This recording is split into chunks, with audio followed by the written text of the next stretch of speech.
Good evening, ladies and gentlemen, and welcome to a special edition of Oxnard Live. I'm your host, Daniel Chavez Jr. Tonight, we'll be speaking with the applicants that are all trying to fill that vacant seat on the Oxnard City Council District 2. The seat became vacant once at the time Mayor Pro Tem Carmen Ramirez won her election back in November of 2020 to the Board of Supervisors. So City Council had three options. Option number one was to do a full appointment that would complete the full term until November 2022. Option number two, a special election in November of 2021, or option number three, which was a hybrid option between appointment and a special election. The Oxnard City Council decided to go with the hybrid option, and now candidates have an opportunity to participate in being appointed. The council will be making their decision this February 4th. So let's meet the candidates. But before we do that, I want to introduce my co-host tonight that will be assisting me in asking the questions of our candidates, and that's from the VC Star, Miss Wendy Leon. Hi, everybody. Thanks for having me, Daniel, and good luck to all the candidates. I look forward to asking you some really great but tough questions about Oxnard. Awesome. Thank you, Wendy, again for joining me tonight. We also have our candidates that are going to be joining us tonight. We have Gabe Turan, Pedro Chavez, Ricardo Torres, and Lizanne Nanez that will be joining us. We did have two more candidates, but unfortunately they have not logged on yet. But if they do, we'll be sure to put them in the rotation. But let's start with opening statements. Each candidate will have an opportunity of 3 minutes to be able to provide an opening statement. During this time, they can share any information. The order was selected based off of the city clerk's listing of the candidates, and that's the order that we'll choose. Between each part of our forum, we will change the order to allow each candidate the opportunity to go first. So starting first with our opening statement is Gabe Turan for 3 minutes. Great, thank you. Thank you, Daniel and Oxnard Live, and thank you, Wendy, for putting this together in such a short amount of time. I've put together forums in a week's amount of time, and so for you to do it so quickly, I really appreciate the opportunity. So good evening, members of the public, and to my fellow applicants. My name is Gabe Turan. I am a nearly lifelong resident of the city of Oxnard. I am a third-generation Oxnard resident. My children are fourth generation. And my family came here, my great-grandparents and grandparents came to settle here in the city of Oxnard when they came to this country in search of opportunity. And I had said in my article that Wendy had done in my interview that my story is not a unique one. I'm very proud of my family's story because it's what I feel so many strive to achieve and have achieved. And that is that one generation comes here with goals in mind on making the next generation have some opportunities. And with each subsequent generation, there will be more and more progress for that family's lineage. And I'm so proud of what my family's been able to accomplish over the 3 and now the 4th generations of us in this area. And this is all afforded to us by this area, by the city of Oxnard, by living here and having great opportunities and great weather. So I want to say that in my career, I grew up here, but I decided to stay here. There was a lot of things that were very important to me in this area. And I was one of these students who, when I graduated high school, I didn't know what I wanted to do. Luckily, Oxnard College gave me some direction. I took the Addictive Disorder Studies program, and it just made sense to me. And I decided I wanted to be an alcohol, tobacco, and other drug counselor for teenagers at that point in my career. And I learned so much from that. I was able to get a 2-year degree from that, and I have 2 state certifications in addictive disorders. I've been a leader in our area and around the state in the in practices and what we've done. But I did that for about 7 years. I had some amazing interactions with so many young people in this area and across the county. And now I've moved into prevention. And prevention is a big thing, because if we prevent people from doing these negative activities or things that are harmful to themselves, then that will keep us from having to address those things later on down the line. And part of that is what also led to me deciding I wanted to give back to my city. So I joined the Parks and Rec Commission. I applied and was appointed back in 2017. Then I decided that after having my neighborhood council dormant for nearly 4 years, I wanted to reactivate it. And I was able to do that. And I am confident saying that my neighborhood council, the Fremont South neighborhood, we are one of the strongest councils in that system. Lastly, because of that, I joined the Inter-Neighborhood Council Organization, the INCO. And if you attended district meetings in 2019 or saw a candidates forum in 2020, it was because I helped have a hand in putting that out there for resident engagement, because that's what I'm all about, is engaging our residents. Thank you very much. Thank you, Gabe. Our next speaker for opening statement would be Pedro Chavez, and you have 3 minutes, sir. Thank you. And like you, I care about its future. With strong immigrant roots, I know the struggle that many of our residents face, as I experienced them firsthand growing up. You see, I was raised by a single mom with family values that encouraged a strong work ethic and the determination to become independent and self-sufficient. I also have empathy and compassion for the hardships and the adversity that many of our residents and their families face, because I lived through the same shared experiences. Without question, my passion for and my commitment to community service and civic engagement lies within the social construct of who I am, and it's definitely helped shape my character. My well-rounded career and life experiences in both the public and private sector bring a unique blend of positive attributes combined with strong business and financial skill sets that our city leaders and its residents would find most desirable. Since 2005, my leadership in Oxnard has made a difference, and my community service has a proven track record of collective accomplishments through the development of mutually beneficial partnerships. I served and have served in various capacities as a member of staff, board, and committees for numerous organizations and causes. I believe principle-centered leadership forms the foundation for personal and organizational effectiveness, and I practice those principles in the manner I treat others. As an honest broker, I advocate for the greater good above self-interest, and my service record in the community and the workplace bear witness to that statement. This approach has been the formula to a successful career in both the nonprofit and the business and financial services sector.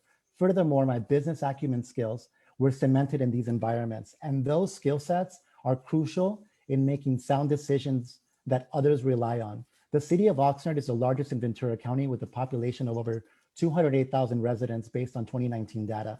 We have a rich agricultural history dating back to 1903, and our burgeoning city must address the challenges of population expansion and urban development without losing our rich cultural identity. It is the mission of the city government to ensure that we have a clean, safe, prosperous, and attractive neighborhoods with an open and transparent government at its core. As a city council member, one has a fiduciary responsibility to oversee the expenditure of funds and ensure a balanced budget. Serving on the city council means that our role and responsibility is to conduct ourselves as public servants, plain and simple. We must also strive to make the process of doing business in Oxnard friendly and seamless so that we can attract more investment and entrepreneurship. As we dig ourselves out of the economic devastation caused by years of passing the buck policy, combined with the impact of COVID-19, we must find creative ways to grow our local economy by investing in small business. Furthermore, I commit to working hard to address public safety and neighborhood harmony, economic growth and prosperity, infrastructure and public services. As a productive citizen, homeowner, taxpayer, and contributing member of our society, I am a shining example of what the American dream is all about. And my career and life experiences and my approach to leadership are the reasons why I would make a good representative for the residents of District 2. Thank you. Our next speaker is Ricardo Torres. You will have 3 minutes also, sir. Please begin. Good afternoon, good evening. Thank you, Daniel, for putting this together. Congratulations to all the applicants. that submitted the application. It's great to see so many of us willing and being ready to step up to represent the needs of our city. Before I begin with an introduction about myself, I really want to take a moment to send my condolences to all the families who have been impacted by COVID-19. We know that our nation, the world has been impacted by a global pandemic, and I just really want to send my condolences to all those individuals who have lost a family member. So my name is Ricardo. I'm a local kid. I know a lot of us like to say we're lifelong Oxnard residents or product of Oxnard, but that's really who I am. I'm a first generation American in this country. My parents come from Michoacan.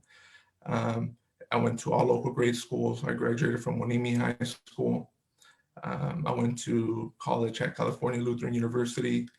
I have a degree in criminal justice and Spanish, and I'm currently in my master's program at Cal State San Bernardino. Something about me that is really important is not only have I had over 10 years of experience in affordable housing, but a lot of the needs of the residents, a lot of the issues that some of the residents have faced, I have already overcome. So that's something that I feel is really important to me, is serving in a capacity where not only do I have the professional experience of addressing those needs, but I live them, I understand them, and my family went through them. So to me, that's really, really important, because Oxnard is evolving. Oxnard is growing so fast, specifically District 2. District 2 carries some of the most important communities in the city of Oxnard, but it also has some of the newer developments. We have Wagon Wheel, we have River Park, and I feel like Oxnard lacks a lot of trust, and there isn't a lot of unity within our communities. So that's one thing that I feel I can be a pioneer in within the city council. I'm the new wave of Oxnardians per se. I understand the social demographics of our city, and I understand the needs and the challenges that people like me have been facing throughout the years. So do I believe that myself, am I the solution to Oxnard? No, but I do believe that with my expertise, my experience, and my personal professional knowledge, alongside with the expertise of our city council members, we can really pave the way for a new Oxnard and a better Oxnard for today and tomorrow. I have 2 kids who I love with all my heart, and I really want to make sure that when they grow up, when they establish their families, that they have the same opportunities that I had to establish their families here in Oxnard. There's so much that Oxnard has to offer, and it's time for us to regain that trust of our constituents, regain that respect from our neighboring cities, and for us to pave the way for a new tomorrow. Thank you. Okay, do I still have time, Danny? I'm sorry. No, that's it. Thank you. Mhm. Our next speaker is Lizanne Nanez. Ma'am, you have 3 minutes. Please begin.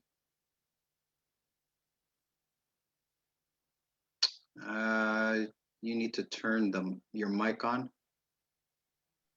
Oh, sorry. Thank you, Daniel. All right, I restarted your time. Go ahead. Yeah, hello, my name is Lizanne Nanez. It would be my pleasure to represent District 2 and meet all of you. I was born and raised in Oxnard. My parents have lived here all their life. They've been married 64 years. I've lived here all my life, and I've lived in various districts across the city. I have 4 adult children I'm very proud of, and one's a small business owner. He's an electrician. I have one that's a senior officer for OPD Motors. I have one that's an officer on patrol for OPD, and I have my youngest is a pre-med at San Jose University. I graduated from Channel Islands High School, and I quickly went into the workforce at Procter & Gamble, starting on the manufacturing floor, running a converting line, Charmin and Bounty lines. And after 5 years there at Procter & Gamble, I became a team leader where I managed running a crew to run the production on 2 flex lines. I was in charge of production, quality, safety, and their promotions. After 5 years of 5 more years of doing that, I was with the company 10 years then. So then I decided to apply for a finance role at Procter & Gamble for the sake of my children, so I could be home at night because I was on shifts. And I was in finance for 25 years. I did every single role twice: general ledger, cost accounting, controls. I did every single role. So I was going to retire after when I was 50 years old. but decided to move on to the HR department.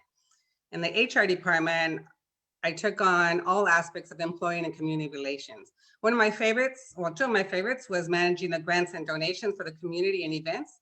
And another one was the vision team, where I took a group of employees and we all got together to see what's important, where do we want to be in 10 years, and make sure that everybody voice was heard and that we were able to make changes to make Procter & Gamble a better place to work. But a passion of mine really was to work with the community and bring P&G and community into the community, because that was a big part of the vision team.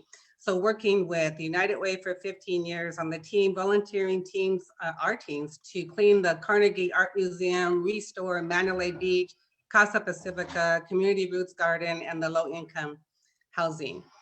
I love working with big brothers and big sisters. We took a team to Cesar Chavez and we mentored the kids there every week, and we ate lunch with them. And our teams also, participated in Halloween functions with OPD, OFD, MAD, and Boys and Girls Club.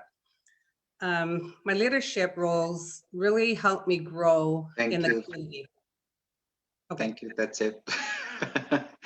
Appreciate it. Thank you, all the candidates, again, for joining us tonight for our candidate forum. Our next part of this forum will be moving into an opportunity for the public to participate. The public will have an opportunity to ask their questions of the candidates. And after each public comment, we will then move into the candidates being able to respond to those. Okay, thank you. We will have the public have the opportunity to hear the responses from the candidates. At this time, we have 3 members of the public that are currently signed on, and we will see if others sign on. We did have a total of 13 public members request to speak or ask their questions during the forum. So we'll go ahead and get started with the first one, who is Naomi Valdez.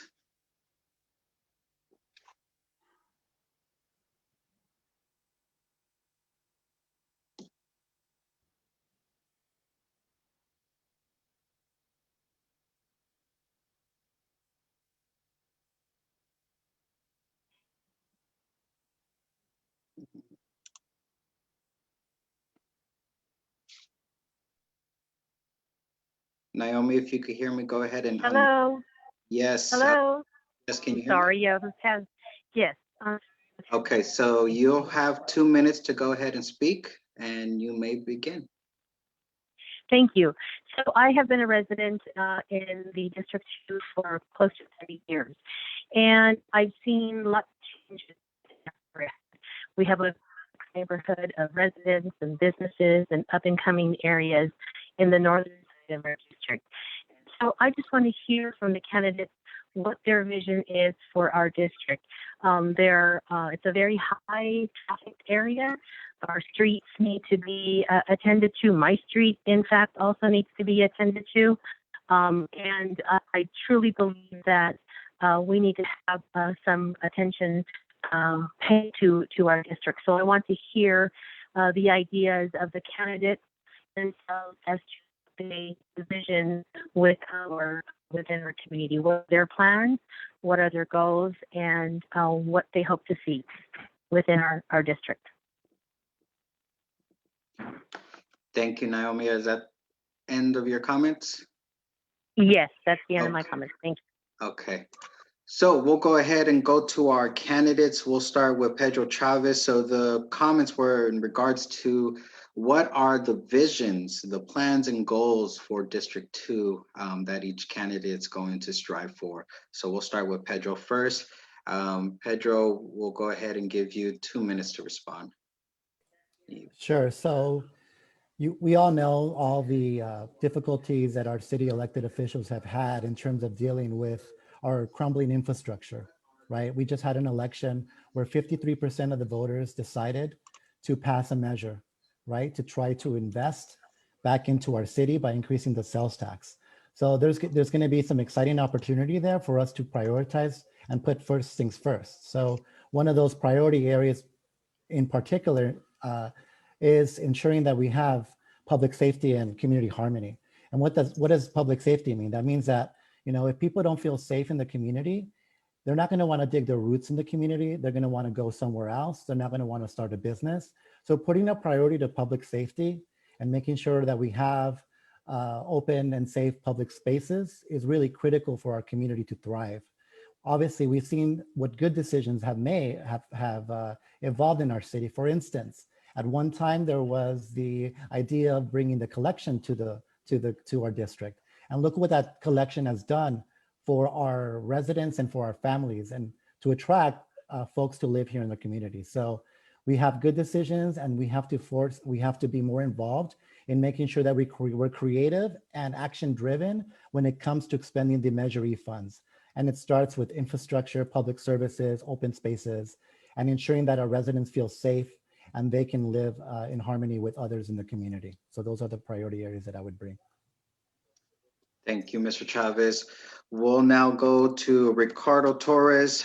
Sir, the question was, what is your vision for the district plans and goals? You will also have 2 minutes. Thank you, Danny, for the question. And I agree with Mr. Chavez. I've been speaking to a lot of my neighbors, and everyone has a big issue with infrastructure. One of my priorities, something that I believe in, is, you know, protecting our aging population. And as we walk a lot of our streets, you know, they haven't been touched in 30, 40 years. You know, you see a lot of the roots that have been planted in city property. You see the roots coming out, breaking the sidewalk. And to me, if I were to invite my mom over and ask her to want to walk with me, it's not safe for her to do so. So to me, improving our infrastructure, making sure that we blend with the new developments coming into our district, and also conserving our parks.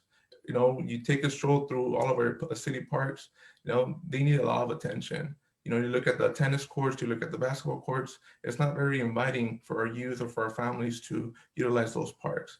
Another vision and another issue that I know that people have brought up to me in regards to issues in our district is, you know, we're starting to see a wave of our transients making the parks and the Santa Clara River area part of their routine, and a lot of people want the city to address that. Measure E it should give the city flexibility, so we need to make sure that as a council member, we're fiscally transparent, that we truly address the needs of our constituents, and that we reward them for supporting and for having the city's back with supporting Measure E. Thank you for that. Our next speaker is Lizanne Nenez. Ma'am, you will have 2 minutes. The question again is for your vision for the district plans and goals. You may begin.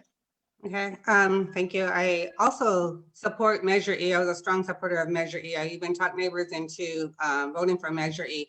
And for Measure E to work, we need to be transparent. We need to know what we're doing. We can't just focus on so many things at once. We need to prioritize what needs to happen. We don't have to keep reinventing the wheel. We did such a great job in the collection. It's clean. The transients, you know, is in order there. I used to take my daughter there when she was in high school, and I felt safe. I'll drop her off and I go pick her up 2 hours later, because I felt it was safe and clean. It's monitored by the police department. So I feel like if we just reapply what's already there, we would save time and energy and just get through things very quickly. I had my granddaughters with me, and I live here in the Carriage Square, and I couldn't even go ride a scooter. No, all 3 of us were riding scooters, and our streets are so bad. If I go to the other side of town, I can see where they've shaved all the parts of the cement that are unsafe. You know, just like Ricardo says, you know, you can't take your parents. We're not senior ready anymore in the city of Oxnard. So we need to focus on the seniors. We need to focus on the safety of the kids. We need to focus on the homeless. The homeless can't just get thrown into the vagabond and as one type of homeless. There's so many. There's youth that could have come from a broken home, abusive home. There's some that just lost their jobs because of the economy, because of the pandemic. Everybody belongs in different pockets, and we need to focus on what really is it that has happened to them and help them get back on their feet. Our parks need to be safe for our kids. We need to make small businesses that help the youth have some kind of a trade that, you know, in our city, and they can thrive. My son has a small business, and just getting business licenses, it's so hard. You know, you're waiting. I couldn't even get a license for my Thank solar. you.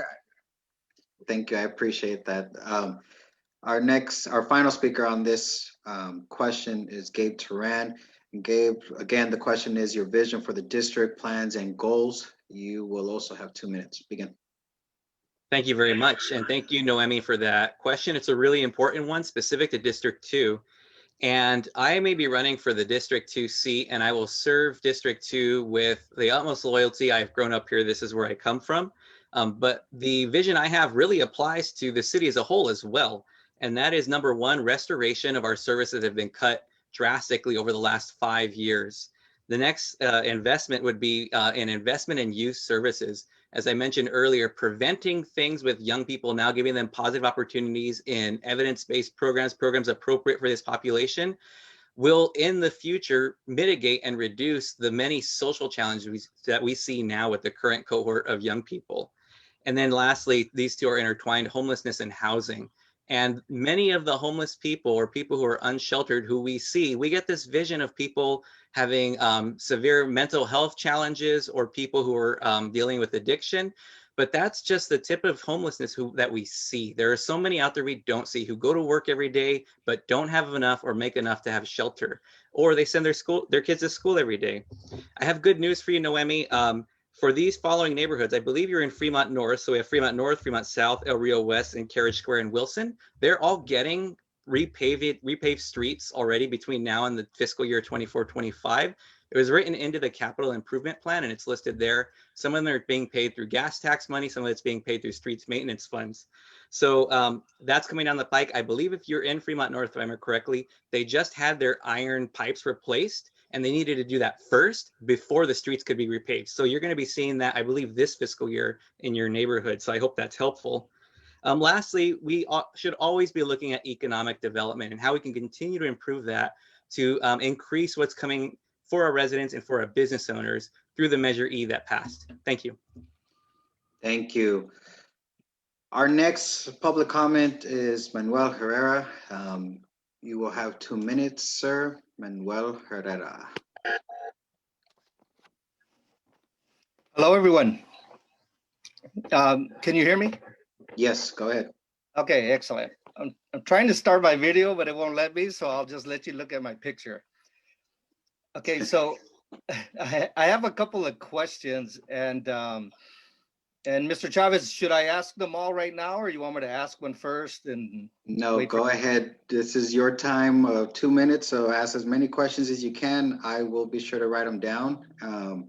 Don't worry, I'll give you back 6 seconds. So go ahead. Okay, thank you. Well, my first question to each candidate is, how did you vote on the previous measures, Measure E, F, L, M, and N?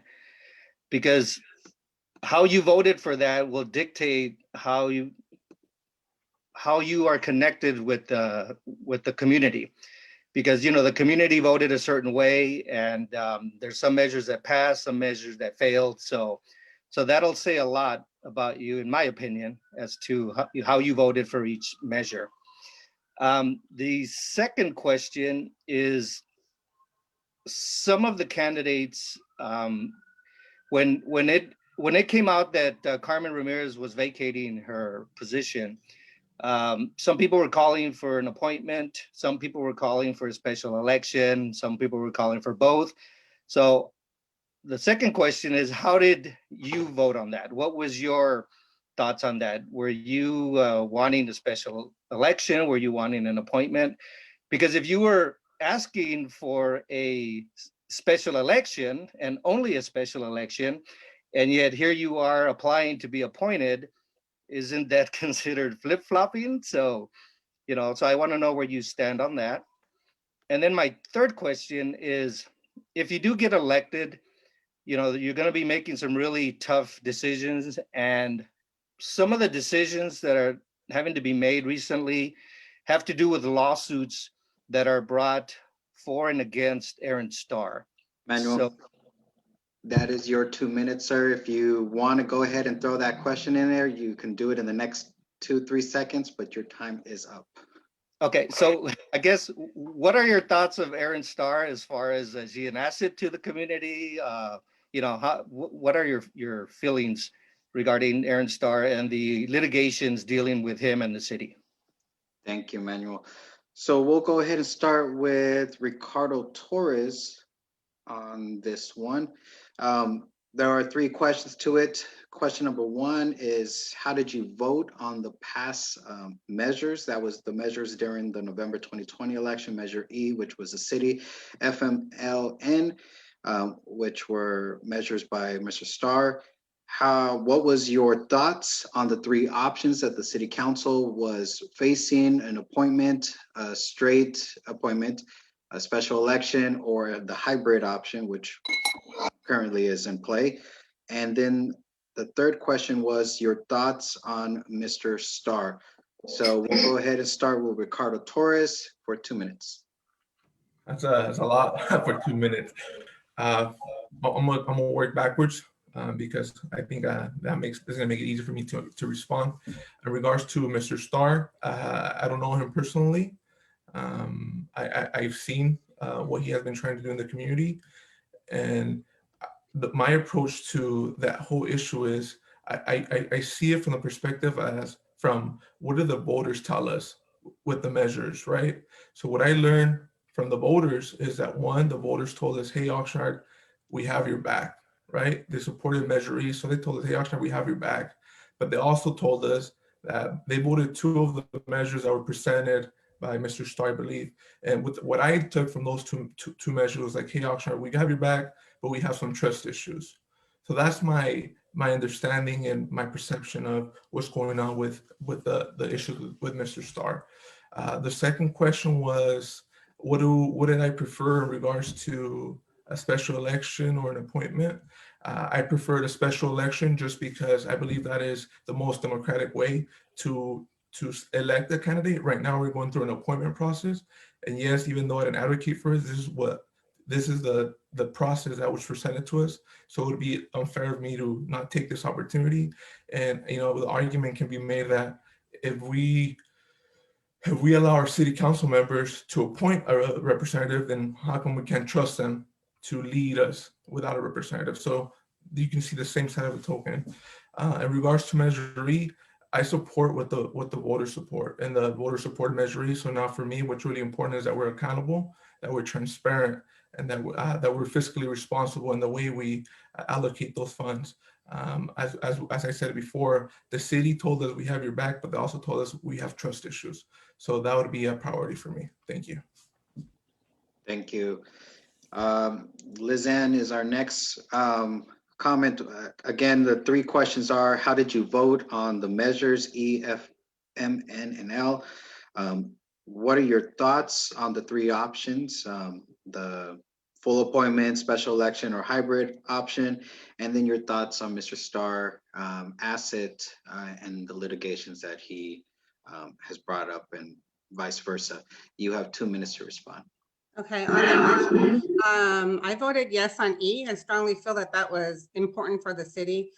On F, I voted yes because I felt that the building permits take so long, and it was good that they've done what they've done. So I'm glad it passed, making it easier to train these special people on approving permits. On L, I voted yes. It didn't pass, but I voted yes because I still feel that the treasurer can't just say that they've done a good job himself, because he's saying to himself, he's telling the city, yes, I've done a good job. I feel that there should have been more controls. There needs to be somebody looking to see, where everything's going and where all the money is being spent. On M, I voted yes because I felt that the city council recording or giving us information prior to the meeting gives us time to see what's there and know what to ask in the meetings. And I think it's just a better opportunity for people to be involved.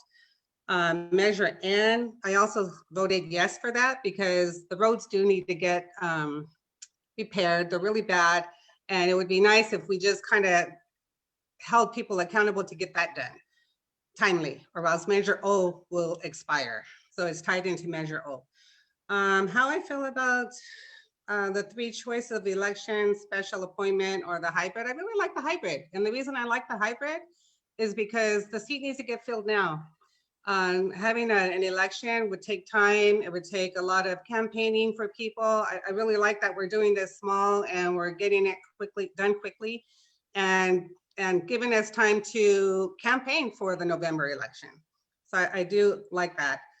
How do I feel about Aaron Starr? I think he brings good points to the city. I think he brings a little transparency so people can make a choice and understand measures better. Thank you.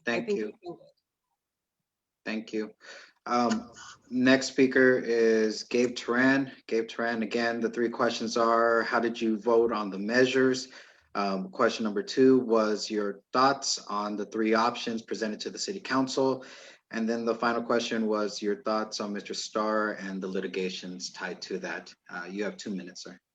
Thank you very much. Before I say how I voted on each of the measures, I do want to point out that I educated myself on them very early on when they were first written. I made a video about every single measure explaining what it was and what it was intended to do, some of the pros and cons of each. I later made animated videos to hopefully have them be easier understood by the voters. And I have to say I voted yes for Measure E. At first, I will admit I was not for it because of a number of issues that were brought up. But finally, when it was brought to my attention that no Measure E would mean that even more inequitable cuts would happen to some of our more challenged neighborhoods, I realized that we needed to increase our tax base. For measures F, L, M, N, I voted no on all of them. I read them very early on when they were presented, and objectively, I could not support them. There were some good points made in Measure M, but it's one of those things of it all or nothing. I can't just vote for some parts of it that I think were good ideas, but ones that are not. And we're seeing with Measure M now at our city council meetings, anyone who doesn't have reliable access to internet or who tunes in intending to see a presentation on a specific item won't get to see it. It's done. They are not allowed because of Measure M to show that anymore. And Measure N, that one really, there was a lot of problematic things I saw, especially defunding of the fire stations and other Measure O supported things in South Oxnard. Appointed versus special election, I came out publicly at the city council meeting and said that I felt it should be an appointment. I certainly agree that the votes, the ballot box is sacred in our democracy. I felt we needed someone right away. I'm fine with the hybrid, but I really felt we needed somebody right away. As far as Mr. Starr, he's a human being. I enjoy having great discourse with him. We've had great discussions. I have to say that there are some of his ideas I disagree with, but I don't think he's a terrible person for them. So thank you. Thank you. Thank you for that. Our last speaker on these three questions, Pedro Chavez. Again, those questions are, how did you vote on the past measures? Your thoughts on the three options presented to the city council, and thoughts on Mr. Starr tied to the litigations. You have 2 minutes, sir. Sure. So it's a handful of questions, Daniel. So thank you so much for sharing. First and foremost, I'm glad that everybody took the due diligence to get to know the propositions or the ordinances that were up for election. So in particular, you know, I have a tradition in my family. We actually sit around and we kind of discuss it and debate it. And so personally, in terms of Measure F, I did vote yes. In terms of the permitting issue, we got to make it as easier as possible to conduct business here in our city. In terms of Measure M, I don't understand why we even have a measure in the first place, because Robert's Rules of Order is just basic governance. It shouldn't really be in a proposition, but I did vote yes, because maybe we need the infrastructure and we need more of the rule setting so that we can have open and fair processes of governance. And I voted no, I did not want to repeal something that the voters already voted on, right? And then E, I voted yes. You know, I live, work, and play in Oxnard, and I'm willing to invest in my city, just like other residents. And as you know, it won by 53 to 46%. So the voters are saying, yes, hey, we have a lot of issues here. There's a change in the air. We have various diversities that have come into the city council. So they're giving the opportunity for the city council. They're giving some of the trust, but they want action and they want solutions. And so That's where I stand there. In terms of the second one was the appointment process. So I looked at things through the lens of being as fiscally responsible as you can be, because these are public funds, right? And if the city is going to entrust us to make hard decisions about the use of public funds, I really take that, I don't take that lightly. And so, for instance, we've seen how much we spend in terms of elections. And sometimes we have to prioritize one thing over another. That's part of making tough decisions. It might not be popular, but sometimes we have to make those tough decisions. So Thank in you. my personal view would be that I was in my decision, the hybrid was decided upon, but if it was looking through the lens of being fiscally responsible, I would have delayed the appointment for another. I would have had an election during the normal cycle. Thank And you. third, Aaron Star, I don't believe in Thank personal you. crusades that spend money of that nature, because look Thank at all the you. mess that we're in. Thank you. Thank you. We'll now go to our next public comment. And as you guys see, it is very difficult to try to fit everything within 2 minutes. From experience from myself, past council candidate forums, we used to only get 1 minute for loaded questions. So you're getting off a little lucky with two minutes. But either way, we'll go ahead and go to our next speaker. Again, we are having public comment people joining us as we are going through this process. So it is out of order from what the when their request was submitted. So we'll go ahead and go to Angel Garcia, and he'll also have 2 minutes. Mr. Garcia.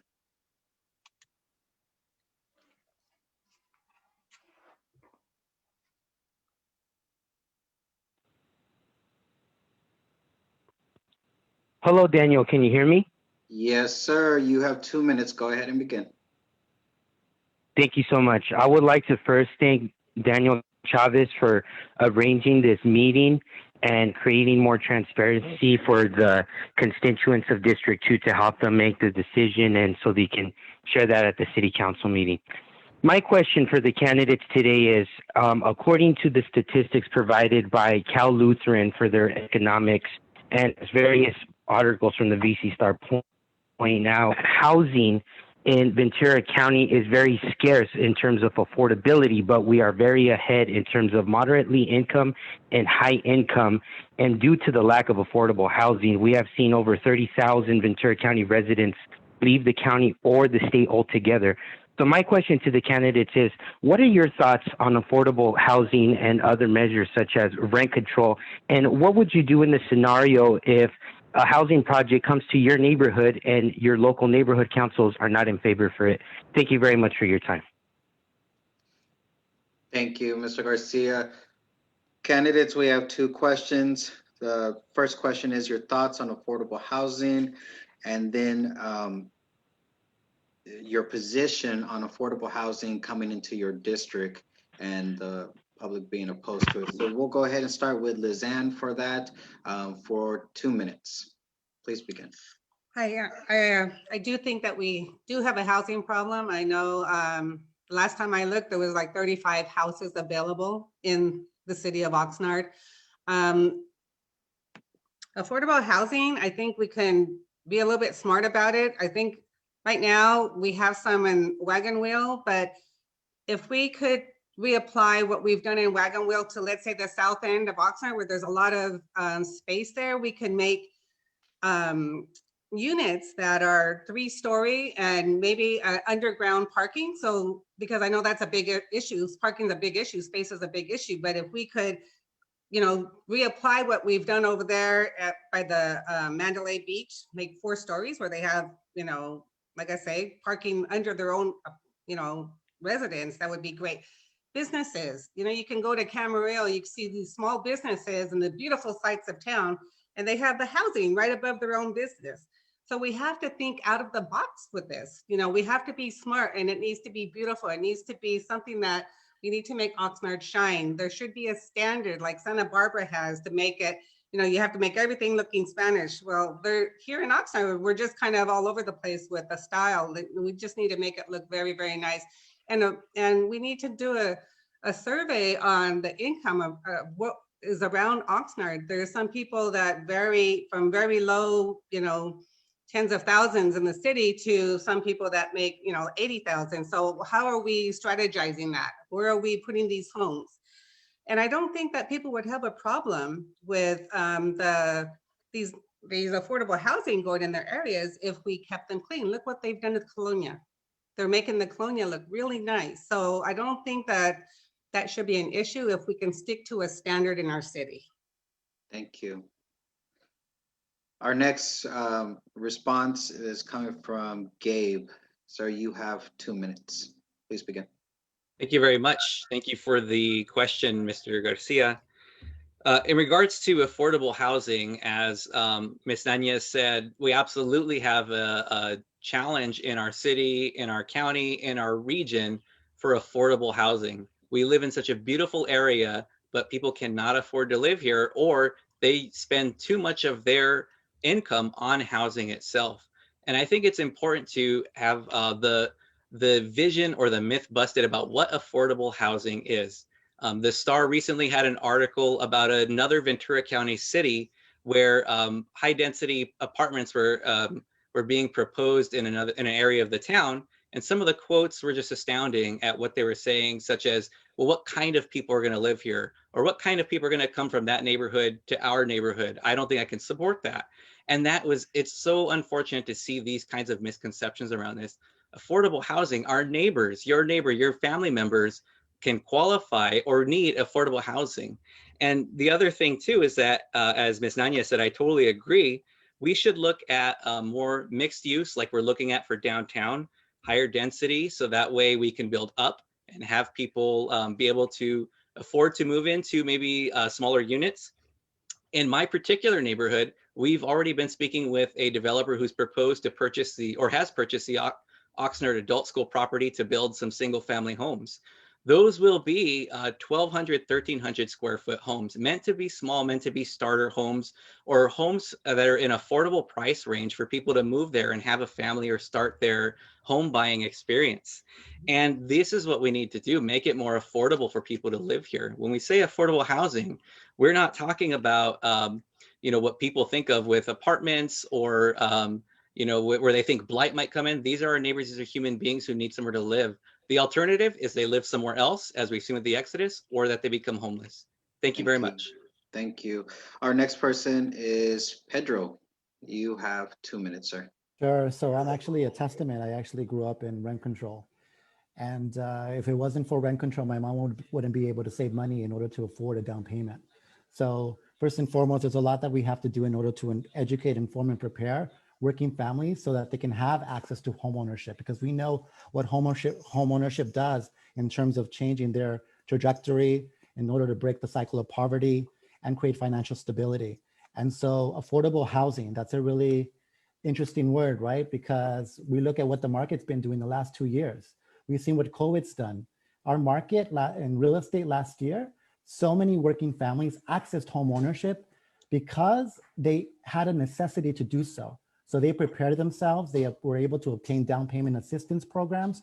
So it's all possible. I think, again, we need to create density, again, building up like Gabe mentioned, and also Lizanne, because it's about getting these working families to get to the first stepping stone, which is homeownership, and then growing into and growing their future for their families and their kids. And so, again, we have a lot of work to do in terms of this area, and we have a lot of education to do. Again, we have a changing demographic in our community, and it's all about how we communicate with one another and address these pressing issues. Thank you. Our final speaker on this is Ricardo. Sir, you got 2 minutes.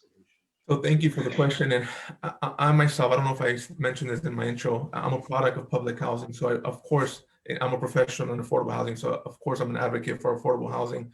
And I think to answer the question about how would I communicate with my district if my district did not support affordable housing development, it goes with education. There's a misperception of families or individuals who live in affordable housing, and affordable housing, it has evolved so much, right? The cost of living in this area, in this city, is so expensive that, people, there's a lot of people who would qualify for affordable housing that are not necessarily poor or not necessarily low income. It's just so expensive to live here. So I'm an advocate of affordable housing. I also agree with building up. I work for the Housing Authority of the City of Ventura. One of our most recent projects is we demolished 180 units and we're redeveloping 320 units. So we had to build up, but right now, affordable housing has established what is called a project-based model. So there's a lot of tax credits coming from the state, and there's a lot of standards where the developments have to blend into the communities. So you go to a lot of the new developments are affordable. You have no idea they're affordable housing, and that's really the key to success. I do believe in building more homes for our families, providing more down payment assistance programs, and also believe that to a certain extent, we need to look at the income limits. Right now, some of the issues for our families is that they miss the income limit by a couple $1,000s and they don't qualify for those services. So as a city, we need to really identify, do the federal income limits really apply here in Oxnard? Because the cost of living in Oxnard, is a lot more expensive than a lot of the income limits in other areas of the country. So of course, I'm an advocate for affordable housing. And specifically for our seniors as well. We need more senior affordable housing. Thank you for that. Thank you to all of our candidates for the responses to that.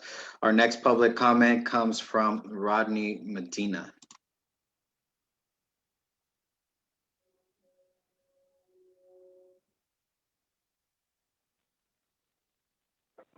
Thank you, Gabe. I'm sorry, Daniel. Once again, great job. My name is Rodney Medina, and I'm a local cannabis advocate. My question will be regarding local cannabis ordinances. Now, whether you're a proponent of cannabis or not, it's legal, it's here, and I specifically am concerned about the impact it will have on our community, specifically on those residents who live in areas that were and continue to be disproportionately affected by the war on drugs. For example, those with non-violent cannabis felonies in most cases cannot enter back into the workforce because of that felony. Another example is people who live in low-income housing can technically be evicted for cannabis use or possession, or even for growing, since they are in federally subsidized housing. I'd like to hear your thoughts on the following potential proposed ordinances that would help restore justice to our community as it relates to cannabis. Now, you don't have to answer on all of them, but maybe just pick one or all four if you can. Number one, a community reinvestment fund to, at a minimum, provide re-entry services, job training, and criminal record change assistance, including expungement, to residents of disproportionately impacted areas, so that they can work their way back into the workforce. Number two, since local governments are authorized to regulate consumption lounges where cannabis may be used on site, are you in favor of creating a basic framework for permitting cannabis consumption lounges? And number three, are you in favor of implementing an ordinance instructing and authorizing local law enforcement to deprioritize cannabis investigations and arrests, and that the possession or smell of cannabis will no longer constitute probable cause for investigation or arrest? And finally, number four, an ordinance that prohibits employers from drug testing workers who are not in safety-sensitive jobs without reasonable documented cause, and prohibiting random drug testing. These are all cannabis issues that are or will be in the public interest and at the forefront for a community like Oxnard that was disproportionately affected by cannabis prohibition and the war on drugs. Thank you for your time. Thank you, Mr. Medina. We are going to be starting with Gabe Turan on these questions. Again, is looking for your thoughts. Just to answer a couple of them, I wrote them down with the community realignment in favor of cannabis consumption locations, deprioritizing of law enforcement to cannabis usage, as well as stopping drug testing for non-safety sensitive jobs. So again, we'll start with Gabe Turan for 2 minutes. Great. Thank you, Rodney. I appreciate the question on that. It's a really important topic because, as you mentioned, the cannabis industry is here. The Proposition 64 passed, and it is allowed by adults over the age of 21 in the state of California now for medical and non-medical use. Now, looking at your four ordinances, I, of course, would like to read ordinances in total and meet with those who are advocating for them and see what the capacity of this is of the city to do these and at what level. But for community reinvestment, that on its surface makes perfect sense to me. People who have been disproportionately affected by this really should have opportunities to re-enter the workforce, have all the opportunities that people had for something that might have been illegal for them in another era and now no longer is. It's not fair to penalize them for life for something that is now allowed where they are now. And looking at consumption lounges, I think if we looked at what the model would be, and if we looked at the existing processes and licensure that would happen for ABC for alcoholic beverage control, and then the cigar lounges, those are models that probably could be looked at, so we don't have to reinvent the wheel too much and look at what can be done in a safe and considerate way and a way that meets the needs of the community and those who wish to frequent such lounges. Deprioritizing public safety, I've actually spoken with some public safety officers who do say that this should not be a priority anymore. They have much bigger things to worry about than somebody who might have a little bit of cannabis in their possession, right? And so I would certainly love to look into that more and hear more conversations about it. And lastly, for drug testing of workers, I could imagine there would be people who would say, well, is that the government stepping into private business? Well, I would absolutely say, well, let's talk about this more in depth to see how this affects workers versus how this affects the subject at hand, especially when it comes to non-safety positions. Thank you very much. We'll go ahead and go to Pedro. 2 minutes, sir. Please begin. So the use of cannabis is public perception and public opinion has shifted in the last 10 years. California passed laws in order to be able to use cannabis for not only medical use, but recreational use, right? So it's a big complex issue and there's a lot of moving parts to it. So we got to figure out what are we going to do at different levels of public policy in order to, I guess, address the decriminalization of the use of cannabis in the first place. So again, it's a federal violation, right? So there's some issues that we have to work with at the federal level. Luckily, with the election of President Biden, I think that we're more apt to create change and decriminalizing the use of cannabis at a federal level.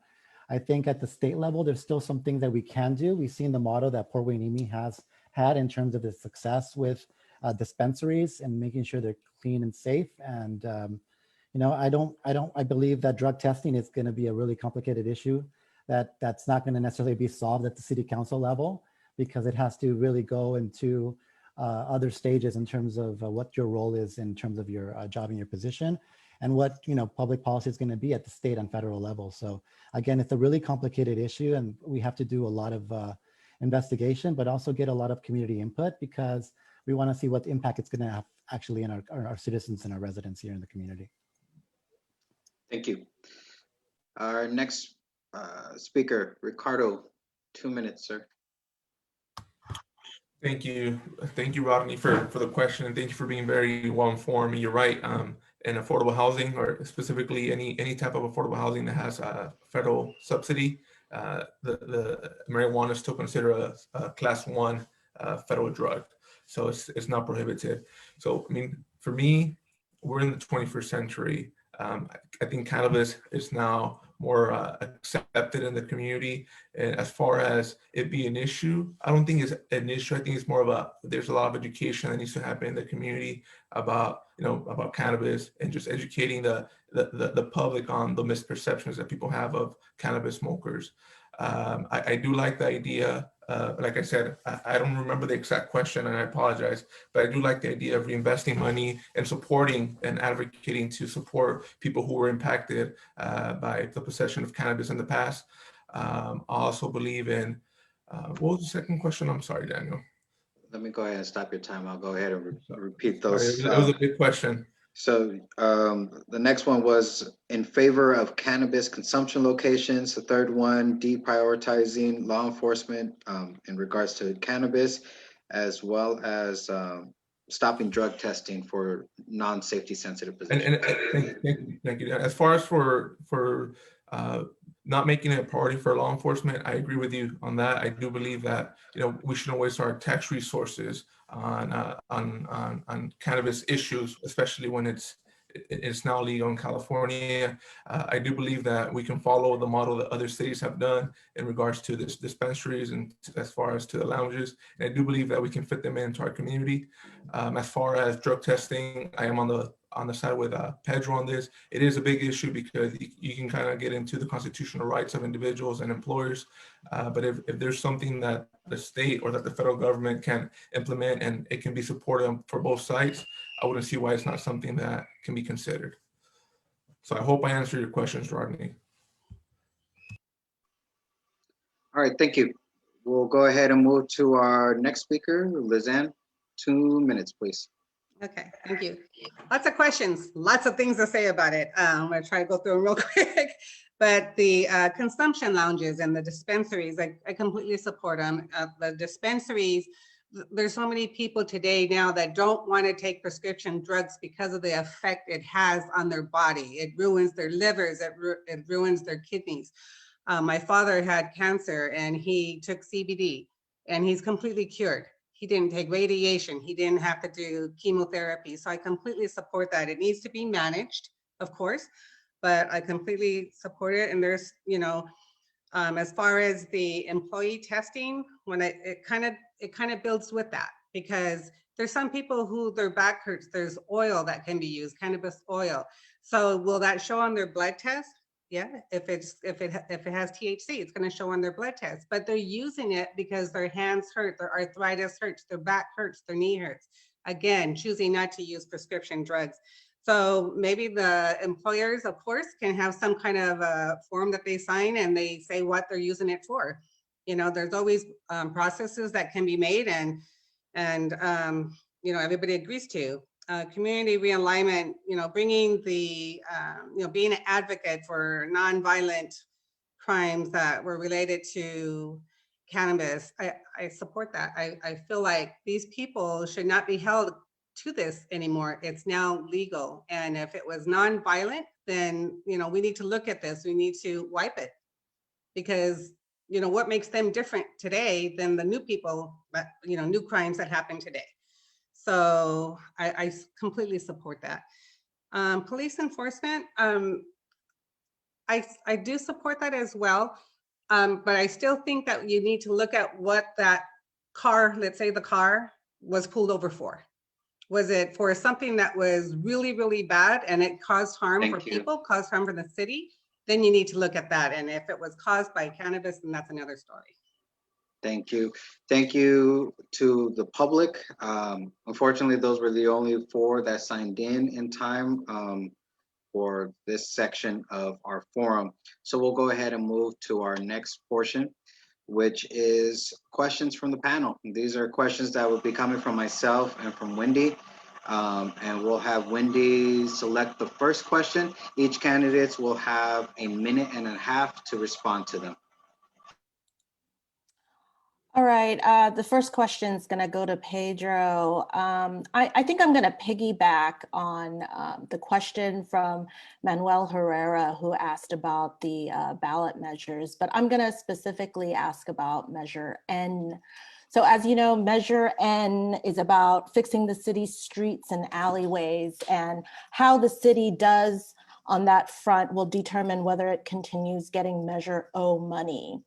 So my question is, do you support spending all of Measure O money, which is at least what it would take to fix the city streets?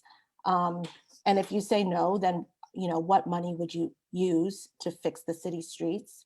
And the second part of my question is, the city is fighting Measure N, suing Aaron Starr over this measure. Do you support that? Do you support that litigation? Go ahead.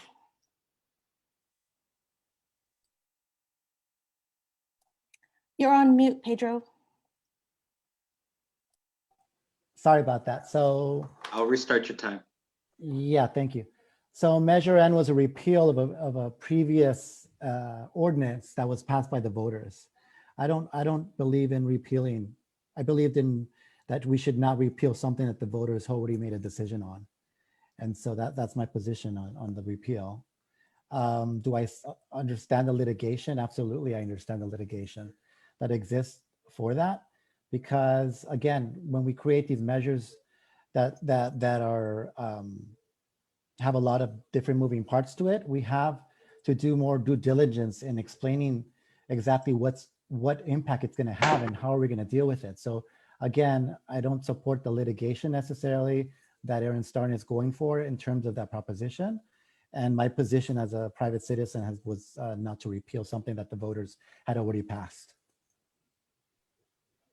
Thank you. I will take the next question. I know we've already talked about this, but I want to hear from, oh, I am so sorry. We have to go to the list of candidates.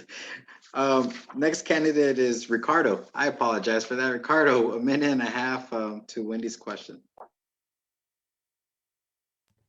I was a little confused, Daniel. Like, what's happening? So in regards to Measure N, that one was a tough one because, again, I really like to support with the voter support. So obviously the voters have supported Measure O, but now they also supported Measure N. So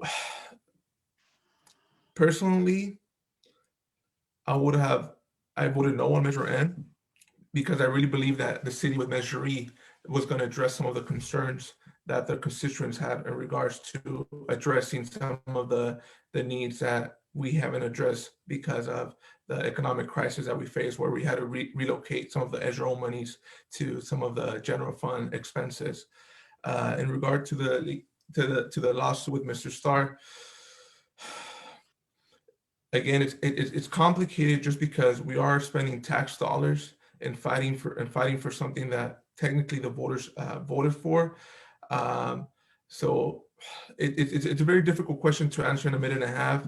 But I will say that at this point, if the city has to go through this process to make sure that the services that are being offered through Measure O monies continue, then I would have to support it. Thank you. To our next speaker, Lizanne. Okay, I voted yes to Measure N, and I did that because I feel that repairing the roads has not been transparent, and the quality of the repairs on the roads are not high quality. I had my alley done, and I can walk over it, and it crumbles.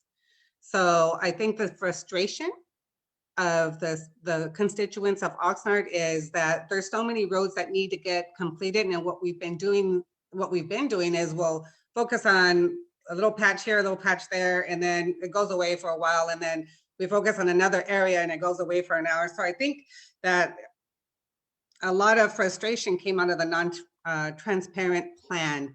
So if we could just focus, like Wendy said, take the money and just fix all the roads and make everything consistent across the city and high quality where it lasts, then people would trust that this measure is working, and we didn't need O. So that's how I feel about it. I do support it. Thank you. And our final speaker on this, Gabe Trent. Thank you very much. That's a great question. I'm glad you went to the rest of us because I really wanted to answer it. So Measure N, I voted no on it, as I mentioned earlier. One thing that I think is important, I read them and I tried to present them as objectively as possible. And I hope that voters can see that reading what the proponent of a measure says versus what it actually does can often be two very different things. Measure E, if that did not pass and Measure N did pass, that would have been a worst case scenario financially for our city. Measure O makes about $15 million a year. That supports rec programming, public safety, and fire stations 8 and 2 in South Oxnard. And had we taken 100% of that and moved it over to streets, all those things I just named would no longer have that funding. Additionally, if we had looked at Measure N as kind of the save all for streets, well, we have no other money for streets. I just named earlier a number of neighborhoods in District 2 that are already planning to get repaved. We just needed to wait for the capital improvement and the funding to come through for that. So pushing everything over to with Measure N, the last thing I'll say alleys alone is about $50 to $54 million to repave all the alleys. Those count towards the CPI. I said it's mathematically impossible. If we dedicated 100% just to alleys, we wouldn't make the deadlines that Measure N put in place, which is why we think we had to litigate, unfortunately. Thank you. And I apologize again to our candidates. I don't know what I was thinking, but we'll go ahead and move on to our next question. As you guys know, that a portion of downtown Oxnard is within District 2. And over the years, the revitalization of downtown Oxnard has gone through multiple hurdles and still going through challenges. How would you support the plan from the most recent threat a couple of years ago to revitalize downtown Oxnard? And with that, we'll start with Ricardo for a minute and a half. Thank you for the question, Daniel. It's a really good question, and it goes to the point how unique District 2 is, right? We have downtown, a little bit of downtown Oxnard all the way to the River Park. So I do believe that downtown Oxnard, that area needs to be revitalized. I think we need to update it and support our small businesses. I think that area has been the heart and soul of Oxnard for a really long time, and we need to make sure that it's up to par with the rest of the needs of the city, and that those needs are addressed. It's very important that we don't focus just on growing in one specific section of the city, and that we also focus on the heart of the city. And to me, downtown Oxnard, that area is the heart of the city, and revitalizing that area will bring a lot of growth, not only to our small businesses, but to a lot of the local shops and local properties that are in that area. So to me, that would be my strategy and approach. Thank you. Lizanne, a minute and a half for downtown's revitalization. Downtown is extremely important for the city of Oxnard, and what I would do is to revitalize it, we need to clean it up. We need to make a standard of what kind of businesses could and should be there, so people can leisurely walk through that town, through A Street, eat, have fun, shop, enjoy the good weather that we have here. We need to beautify it. We need to put succulent plants that are, don't need so much attention. Most importantly, we need to make that park safe. That park has been a center of Oxnard. All the big events, we used to have the big camels there at Christmas. Everybody went to the Christmas lighting. We had the big events out there with the tamales and stuff. We need to make it safe again. But again, we don't need to reinvent the wheel. We need to just reapply what we've done, the collection, make everything safe again, make a standard, make it beautiful, make to where people want to enjoy it. The movie theater that we spent so much money there, you go there on the weekend, it's a bit intimidating. You've got a lot of the youth there, and it's just it's just a big mob there. But I do like how we've put the coffee there where people can go enjoy a cup of coffee, but we just need to make it more inviting, keep it clean, keep it safe, and reapply. Thank you. Our next speaker, Gabe, a minute and a half, sir. Thank you. So for downtown Oxnard, downtown Oxnard is absolutely the heart of downtown. It goes back historically to when our city first started and was incorporated. It's the roots of our city. Unfortunately, in my lifetime, I've only been able to see pictures of that. I love downtown. One of my first jobs after high school, I worked full-time at the Goodwill that's in downtown to this day. I loved that job. I loved walking around to be able to get things.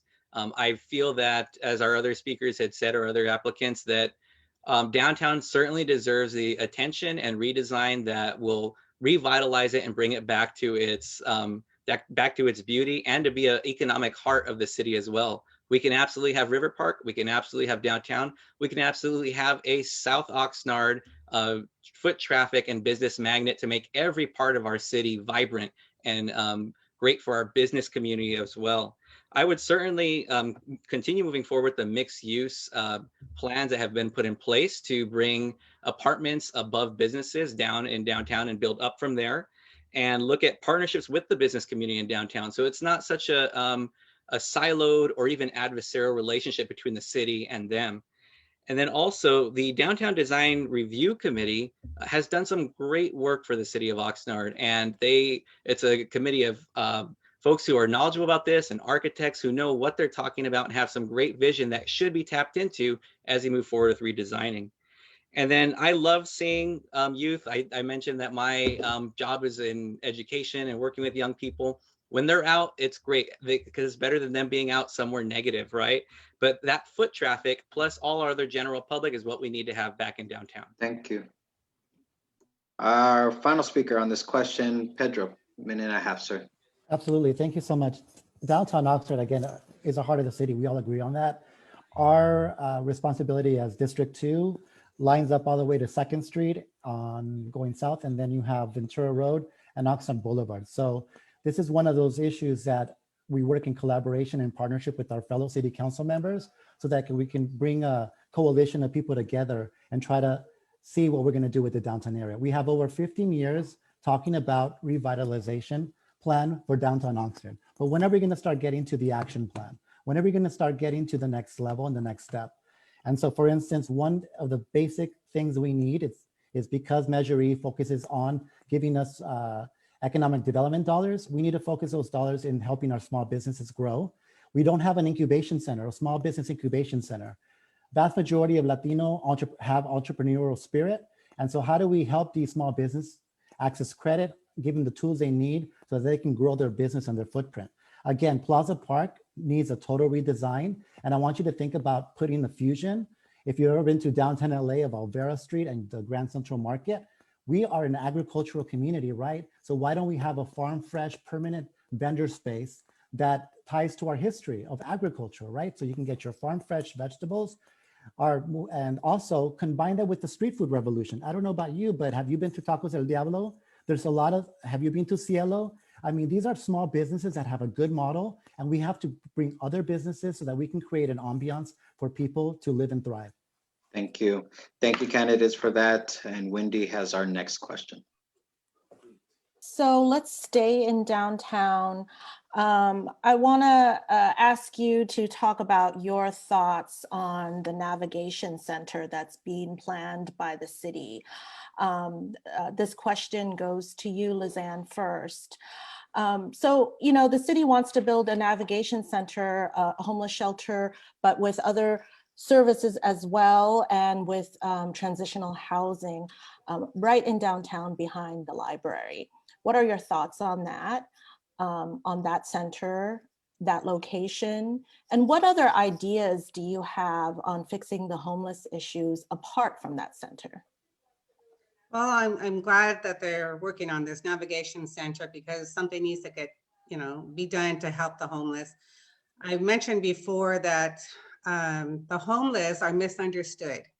You see some walking around, you see some very old, elder ones walking around, you see some very young kids just homeless sitting in front of Walgreens on the ground. It's misunderstood because we don't know why they're homeless. And if there's a way that we can help the organization understand why they're homeless and put them in categories that we can give fast help to, that we can know where to focus to help them get back into the workforce, help them get back into a home, help them get back into with their families. What is it that has happened to them? There's some people that just want to be homeless. So how do we help those people? How does the public help the homeless? I envision that, the work that I've done with Casa Pacifica, we have a P&G store there where we've taught the youth that are being emancipated how to apply for jobs, how to fill out the application, how to look at right in their face when they're interviewing. A lot of these people don't know how to do this. A lot of people don't know where to go after they've lost their home, after they've lost their jobs, and the pandemic, I don't feel like P&G is pandemic ready. So we need to work on that too, because it caused a lot of homeless. Next speaker is Gabe, minute and a half, sir. Thank you. So I believe it's the Homeless Solutions Center, but I'm sorry if I'm mixing up and that's an older title. For the center on 2nd Street, though, the idea behind it is that multiple services available to folks who are going to use it as clients. First floor would be services available to them, services through the county, services through the city, things that are right there accessible to them. The Oxnard Transportation Center is just a block away. We also would look at the 2nd floor being the shelter and subsequent floors being permanent supportive housing. One of the things that we need to look at for addressing homelessness is that, like any social issue, there's no one answer that's going to solve the problem. We can't just have a shelter and that solves homelessness. We can't just have permanent supportive housing and that solves homelessness. There are multiple prongs to approach this in order to address it as best we can. And we'll likely never, ever solve it completely, but we can address it as best we can with the resources we have. And I have to say that it's incumbent on the city to work directly with the neighborhood and with the business owners in this, because it is a very sensitive topic for that area. What I will say is that in my neighborhood, Fremont South, we've had the shelter in our neighborhood for the last 20 years. And in the last 2 years, it's been a 24-hour model that has been well run by the operator. In the past, I will say that it wasn't always well run. It has been. And I have to say that my neighborhood council supports it now. We wrote a letter to council and the Commission on Homelessness so they can keep it as long as they need till they find a more appropriate place. And the last thing I'll say is that if it happened well here, it can happen well somewhere else. Thank you. Next speaker, Pedro, minute and a half, sir. I think COVID, if we take anything from COVID, it's about having empathy and compassion for our fellow human being. And so I totally, yes, I support having a navigation center to address, because we have two issues when you talk about homelessness. You have about the transitional homeless and you have the chronic homeless. The vast majority are transitional, and creating a one-stop shop to provide these services so that we can address these community needs is essential. So I am totally in favor of having the navigation center. Again, it's a combination of creating partnership with different social services, and it does something when you consolidate those services in one place so they can be accessible and they can be a one-stop shop. Again, Emilio Cortez shared his vision for the center at our neighborhood council meeting, and I totally support moving in that direction, because these are people, these are human beings that we have to have compassion for, and the vast majority are transitional homeless. And that's the population that we can make the most good. I don't have an answer to how we're going to solve the chronic homeless population. That's a community discussion and that's something that's happening across our country. How do we do with the population of individuals who are so mentally gone that how are we going to provide services when they don't want the services, right?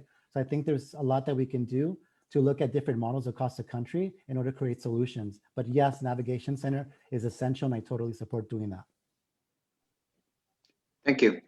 Our last speaker on this question is Ricardo, a minute and a half. Thank you, Danny. Thank you, Wendy, for the question. So again, in my current role, I work with homeless population. I work with veterans. So I'm very familiar with the type of project that the Navigation Center is going to offer, and I'm an extreme supporter for it. And I wouldn't be surprised if it's the first of a couple type of supportive housing models that the city takes on in the future. One thing that's really important with the supportive housing models is just the integration of services and making sure that everyone's on the same page and making sure that those partnerships are strong. So to me, having that center, having the integration of those services and making sure that everyone's playing the same tune is going to be very instrumental for those individuals who want the help to get that help. One thing that's very unique to this project is that it's a tax credit. So the units on the above, if I'm correct, they are project based. So that means that after a year, if they're able to integrate to society, they can take that voucher with them. They can move wherever they want in the city, and in reality, anywhere in the world. So that's a resource that's not always talked about. That's very important for those who are ready to reintegrate into society and no longer need that specific type of support. In regards to how do we address the homeless issue, I think one thing that we have failed to do that we can do is education. We're starting to see a new wave of transients make their way into homelessness. I see a lot of people I went to high school with, and I feel like a lot of times the main issue is when they reach that point in their life, they don't know where to go. So when you start having this conversation about prevention, and if we are in a situation where we might experience homelessness, what do we do? Where do we go for help? So education is very key to addressing homelessness. Thank you, candidates, for answering that question. And I have the next question for you. And keeping in ties with homelessness, because as we see throughout our neighborhoods, homeless is a challenge that needs to be addressed. As you know, every year a homeless count is done, and Oxnard, along with Ventura, always seem to have over 400 individuals that are unsheltered. As we also know, a few years ago, the Helico site, which is over there off of Perkins, had hundreds of homeless individuals there. So, in keeping in with the homeless discussion, how would you advocate to address the homeless issue in the city of Oxnard, citywide, not just within your district? And we will start with Gabe Turan for a minute and a half. Thank you very much. I'm glad that you addressed it as a citywide issue because while we certainly represent District 2 here tonight, there are decisions just like this that will affect the entire city. Even though the Homeless Solution Center or Navigation Center is located technically in District 2, the decisions we make around it will affect other districts, the entire city and neighboring cities. And so what I want to say is that, as I mentioned in my previous response, social issues like homelessness are not there's no silver bullet, like if we do this, we will solve it or we'll make a big dent. There are multiple approaches that have to happen. And I appreciate Mr. Chavez bringing up the difference between the chronically homeless and those who are transitional. And what I want you all to hear me say right now is that seeing the shelter located in Fremont South for the last few years, I have a lot of compassion. I've seen homelessness in my personal life, in my family, and it's a difficult situation. But what I want to know is, or what I want you all to know is that there are ways to triage this. People who are transitional, how can we get them the services they need right away? We need them. We need to have those services available in order to offer to them. And then those who are chronically homeless or need additional services, we need that available too. And that will take partnerships with the county, partnerships with other cities in order to make sure it happens successfully and effectively.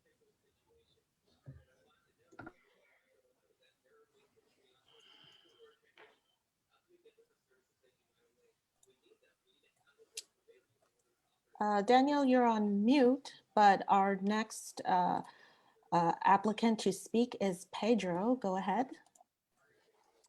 So we saw the article in the paper recently about the Helico site and the people that live there being displaced, right?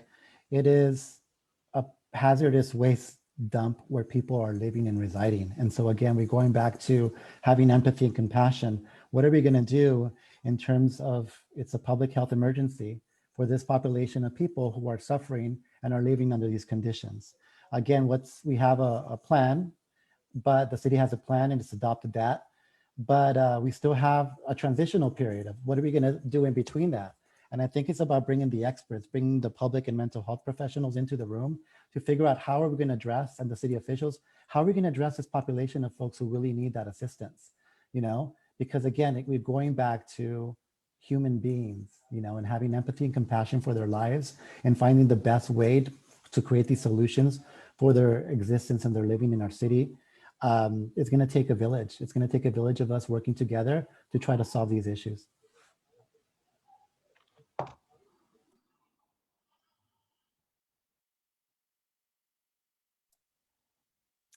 Next up is Ricardo. Ricardo, go ahead. Thank you, Wendy. And I have to agree with the other applicants. You know, to address the issue of homelessness, it is an all-hands approach. You know, the housing first model is going to help. It's going to be a huge help, but it's not going to solve the issue. Like I mentioned earlier, you know, we all have, most of us know someone who might be homeless. We have interacted with the homeless population, and we do see a new wave of homeless transients. And to me, is we need to find out what's happening. What's the root cause of the issue? Are we not doing enough education? Are we not offering enough services? And also believe in collaboration and partnerships. You know, I've worked with a lot of the homeless population, and they're really smart individuals. They know how to survive. You know, they have that survival of the fittest mindset. So we need to integrate them in the conversation, right?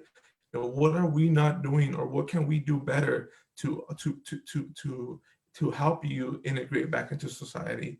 So it's about bringing your nonprofits, bringing your faith-based organizations, bringing your county supervisors, law enforcement. It's about working as a team to making sure that we're offering the resources that they need. And we don't have to reinvent the wheel. What are other cities doing? Everybody in the state of California is tackling homelessness. And there's some agencies that have, some cities that have been a little bit more successful because they have thought outside the box. So let's look at what other cities are doing and how can we integrate that into our city. Again, we have to be empathetic, we have to be compassionate, and we just have to give people an opportunity.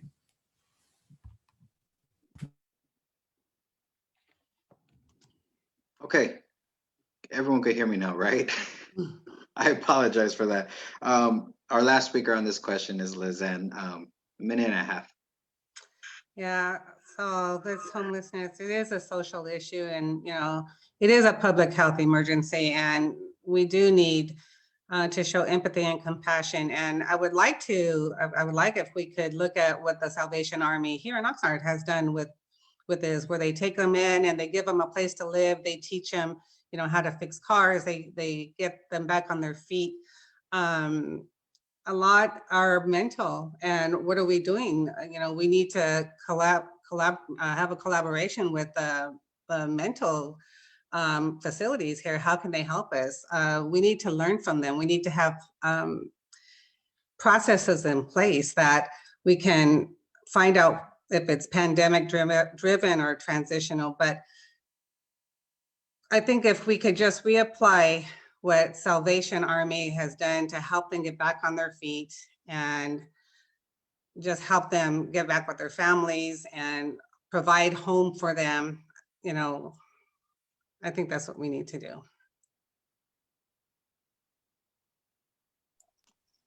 Thank you, Lizanne. I'm gonna ask the next question. It's gonna be about economic development, and Pedro, that goes to you. We drive around Oxnard and we see the empty buildings, and we know that the city really needs some investment and economic development. Tell me your ideas. What are your thoughts to support a strong economy in the city? First of all, our city does not have a small business incubation center, a place where our small businesses can go and get the education, the information, and the tools they need to be successful. We have a large population of Latinos who have an entrepreneurial spirit, right? So this entrepreneurial spirit, we see there's a lack of understanding to how to access and credit so that they can grow their business. So again, the city does not have a small business incubation center. The city cut economic development, right? We lost personnel and staff. So obviously part of the Measure E is to bring back some of those resources we lost so they can bring the talent and bring the community stakeholders together to address these needs. Again, economic development is essential because these are creating jobs, generating income, creating a place for people to come and enjoy the city. And so we have in District 2, the corridor, obviously the collection is all set for right now, right? But we have the corridor of Oxnard Boulevard. We have so many businesses in our area. We go all the way to District 2, but there's so much overlap, right? So again, working with the city officials, bringing back our talent, using the resources we're getting through Measure E, so that we can bring attention to providing the resources, the knowledge, and the education so that these businesses can thrive. We don't have an industrial kitchen, for instance. Imagine having an industrial kitchen, because we're big, Latinos are big on food and we're big on being social with our family, right? So imagine having an industrial kitchen where we can have an incubation of these businesses. Thank you. Prepare their products so that they can be able to deliver them to our community. Thank you. Next speaker is Ricardo for a minute and a half. So I consider economic development part of the infrastructure of the city, and it's been lacking for the last couple of years. And it's so unfortunate that COVID has impacted a lot of our small businesses. And although the Amazon deal is going to bring jobs to the city, but it's also going to take some jobs away from some of our small business owners. So to me, we really do need to focus on creating an atmosphere or an environment or a location where we can develop micro business initiatives, because that's been the heart and soul of our city. A lot of people that live in District 2 are small business owners. And so how do we protect them as a city? So to me, I like the idea of having some sort of incubator, some sort of facility. I like, we can incorporate that with the mixed use developments that we talked about, maybe incorporating in the downtown area. But we do definitely see if we can create grants. Like you said, we've been having an issue. There's been a public issue with El Otero and the situation that happened. Well, part of that dilemma is that we as a city, we don't have a solution, right? We don't have a platform to give people an opportunity to do things right, to establish their businesses. And I was just talking to a friend today who said, the city of Oxnard is the most expensive city in the county for me to do business. So these are all things that we have to analyze and figure out what can we do as a city to give people more opportunity, because we're going to be fighting digital commerce in the next several years, and that's really going to have a big impact on our small businesses and a lot of our people that live in District 2. Thank you. Next speaker is Lizanne, 1.5 minutes. Hi, economic development. I feel that we have a big opportunity here in the city of Oxnard. It was very evident when the pandemic came. There wasn't much that you can walk to. There weren't many businesses around that can help our families eat. There weren't any place that groups can go to, of course, because everything was shut down. But what the business is, if we can make it to where we have 1-point lessons that people can just get online and not have to go to the centers or anything, but they can get online to know this is how you open the business. Here's all these empty buildings already there. How do we fill these empty buildings? The look of the city when you drive down A Street, when you drive down C Street, you see a lot of empty buildings, yet we're clearing another farm field to make more buildings. So why aren't we utilizing what we've already built? Let's fill up these buildings. Let the people know where they're at. What do they cost? If we can make this, 1-point lesson and just make it transparent, how can we make this place? Here's where you go to eat. If you think about the Oxnard, what we built there on Gonzales Road, the Oxnard Center, Outlet Center. What are we doing in that? If we made it to where everybody can go over there and enjoy food, it's just so diverse. There's nothing consistent there. Thank you.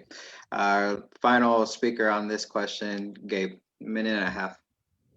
Thank you. I think that there's two sides to this, really, and these layers are really important because we have what was already referred to with business growth, specifically small business growth, but also what has been initiated by the city, the Chamber of Commerce, and Oxnard College in the Oxnard Employee Pipeline.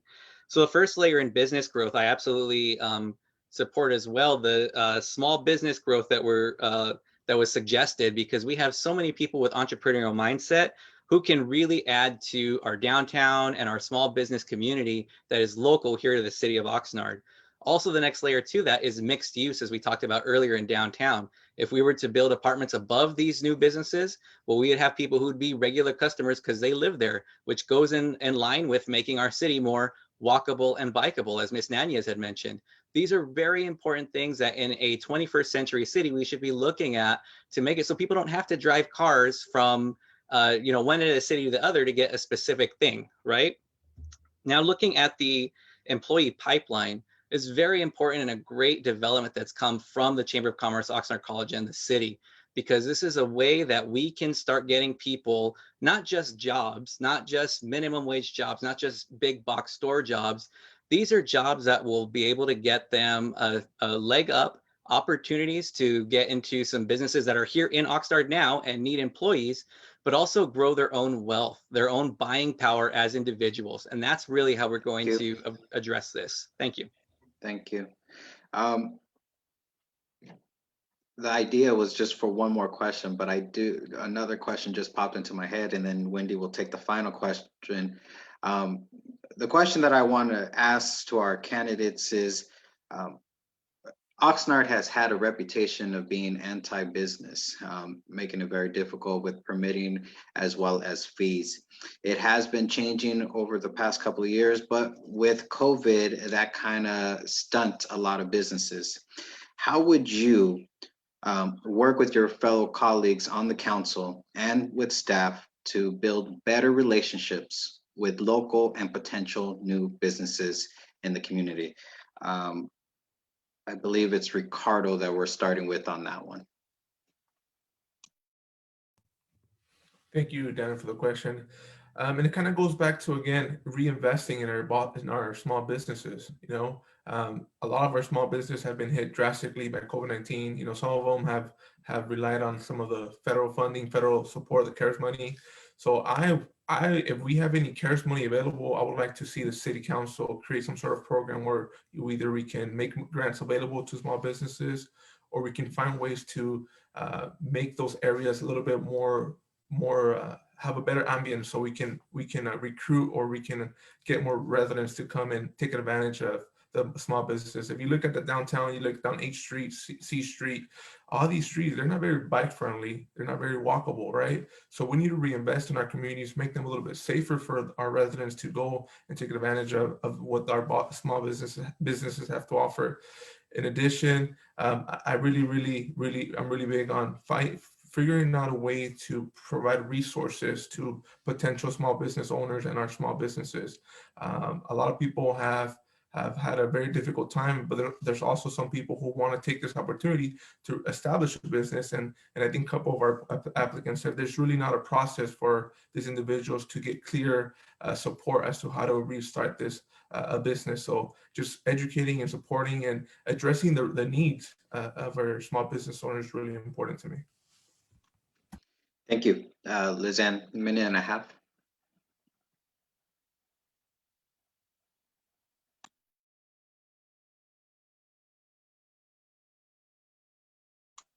Your mic's on. I will go ahead and restart your time. Sorry, so sorry. No worries. Go I ahead. agree with what Ricardo had said previously, that if we can make it easy for the small businesses to know how to get their permits and their fees, especially that give them direction on how to do their taxes for that, making the city safe and making it walkable to the small businesses that we do have here would help them thrive. I know that if I could, be able to just walk from my home to A Street safely and on a scooter and not have to take my car out, that lowers, emissions in the air, and I don't have to deal with traffic. It just makes it easy for me to go pick up something. If we can help them to establish really, really good processes on making food ready, where you just go pick it up, or if you're gonna go ahead and order online and you just pick up. I mean, there's a lot to learn from this pandemic, what we were forced to do. And if we can sharpen these skills, business can run and they can thrive. We just have to be ready for it this time. Thank you. Our next speaker is Gabe, minute and a half. Thank you very much.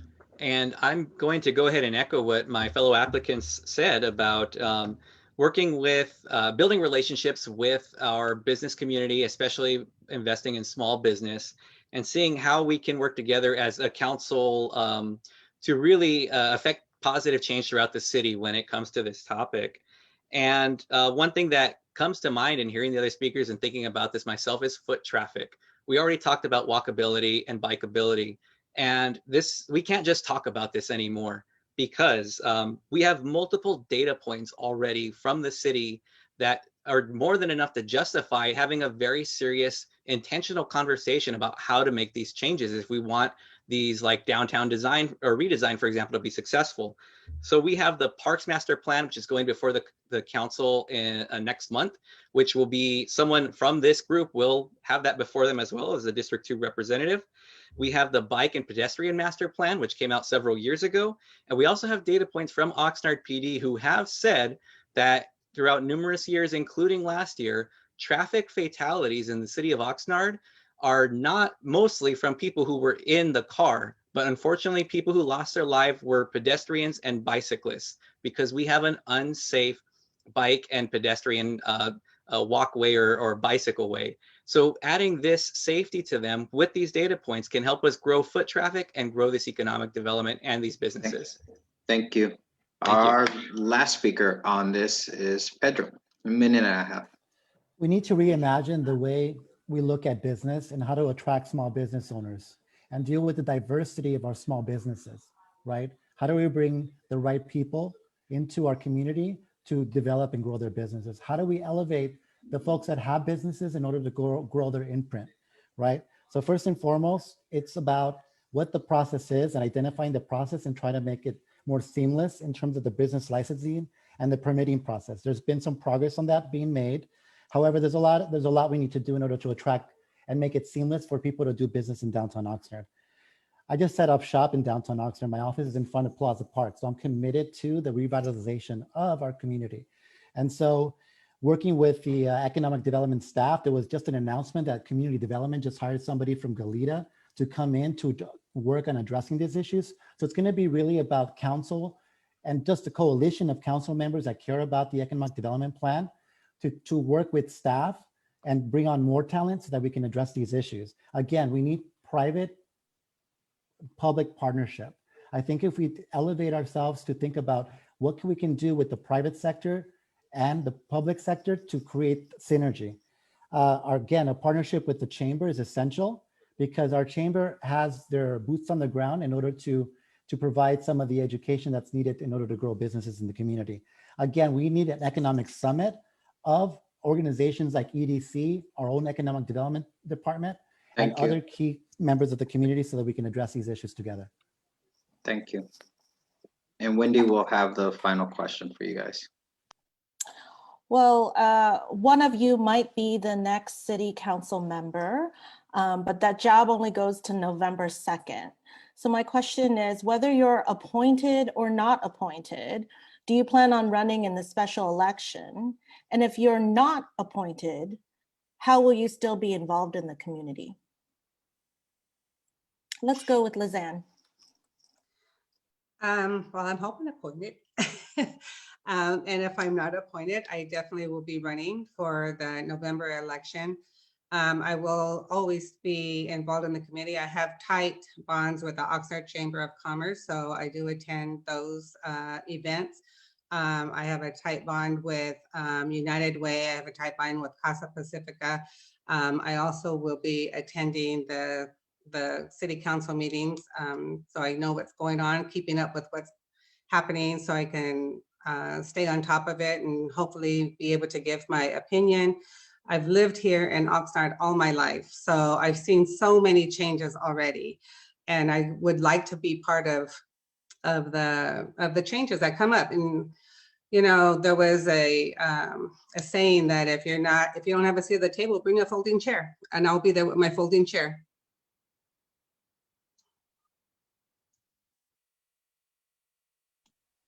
Great. Next speaker is Gabe, minute and a half. Thank you very much. So I first want to say that I am wholly impressed by my fellow applicants, and I'm honored to be able to run with each of them. I certainly feel that I am a strong candidate for appointment. I hope I am appointed. If not, I absolutely will be running for November 2nd. Well, I should say, if I'm appointed or not, I will be there for November 2nd's special election.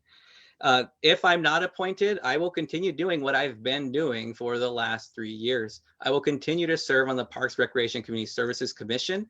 I will continue to be the chair for my Fremont South Neighborhood Council and give residents a voice. I will continue to participate in the Interneighborhood Council organization, engaging residents across the city, and in times of COVID, offering at no cost, we do it all volunteer, but offering to my fellow neighborhood council chairs help to be able to run their meetings over Zoom or virtually or some hybrid version when we get to that point. But resident inclusion and engagement is so important to me, and I'm going to continue to do that. And lastly, whether I'm appointed or not, I will continue to make my videos to inform the public on what's going on in their city, what's going on around the neighborhood, what's going on in city council meetings. So that way they're informed and can make informed decisions on what is happening. So that way, if they would like to speak on it, they know how they can do that as well. Thank you. Thank you. Next speaker, Pedro, minute and a half, sir. Can you hear me? Yes, go ahead. Oh, great. So I've been creating change in the community since 2005. And it's not just been about me, it's been about our community. It's been about inspiring others to be part of the solution. So I see this process of appointment as just one step of an evolution of a long time of history doing good work in the community with others. And so I do plan on running in the election. I will continue to work with everybody, including everybody on this call, everybody that's involved in trying to make a better quality of life for our residents and their families here in the city of Oxnard. Great. And our final speaker on this one is Ricardo, minute and a half. Thank you, Daniel. And again, even though I wasn't in favor of the appointment process, I wanted the special election. I thought it was a little bit more fair. I would support whoever gets appointed. Hopefully it's me. And I'm still going to run whether I get appointed or not for the special election. Like I said earlier, I don't think I'm the solution, but I think that my professional and personal experience can really be an asset to the city council, but can also be an ally to the community. And something I haven't shared with you guys, I had been coaching real softball pre-COVID. So hopefully we can get out in the field soon. So that's one way for me to get back to the community, but just being involved. And one thing that I've been very fortunate of, I've received a lot of support from a lot of people who connect with me. And that really inspired me to continue educating a lot of Oxnardians who may not be involved in politics, who may not be involved in what the city is doing. So I'm gonna use this as a platform to educate my friends, my relatives, people in my neighborhood, how they can be activists in their community. And then, you know, I'm open to have a discussion with whoever gets appointed. I'm hoping I can be an ally to each and everyone who's a leader in their neighborhood councils. And this is the beginning of a lot to come for my behalf. So thank you and congratulations to all applicants. Thank you. Thank you for all of your guys' comments.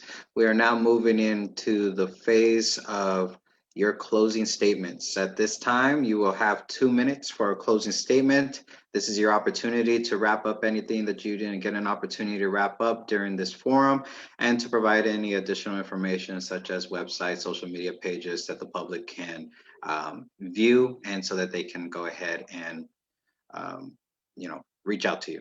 So we'll go ahead and start with Gabe. 2 minutes. Thank you again to Daniel and to Wendy for putting this on tonight. I really appreciate the opportunity. I had started to say in my opening statement, and I'll continue that my lineage for my family, I have so much respect and pride in what we've been able to accomplish. My grandparents came here with my great-grandparents. They worked in the fields, they worked in the packing houses in Colonia. My grandfather always says how he only went up to 9th grade. And he went on to start his own business and did that. Drove a dump truck for 40 years and really showed me what hard work and ethic truly means. And I attribute so much of that to him. And I do want to add that I did go on from my family's lineage, I went to Oxnard College not knowing what I wanted to do, till later on getting a bachelor's degree in information technology, and then a business degree, a master's in management and leadership. And for me, that speaks volumes of what the opportunities are within this. And I want so many other Oxnard families and families in all across our nation to be able to take advantage of those opportunities given to them. And now, after accomplishing all that, to be running for city council, I feel is my way of honoring my residents, my fellow residents, but also honoring what my family has done, accomplished, and being able to take that to the next level. I spent the last 17 years of my career working with multiple local governments and elected bodies to affect positive change with students and staff throughout our education system in Ventura County. I got to the point where I now train students and staff on how to talk to and approach elected bodies and how the government is structured for them. And I have to say that when I came into being more involved in the city communication between residents was lackluster. And that's been my goal, being involved in Parks and Rec and INCO and Neighborhood Council, is to improve that relationship between the city and the residents, because it goes both ways. I'll continue to do that as a council member for District 2. Thank you very much. And my website is gabeteran.com. Thank you. Our next speaker is Pedro. 2 minutes, sir, for closing.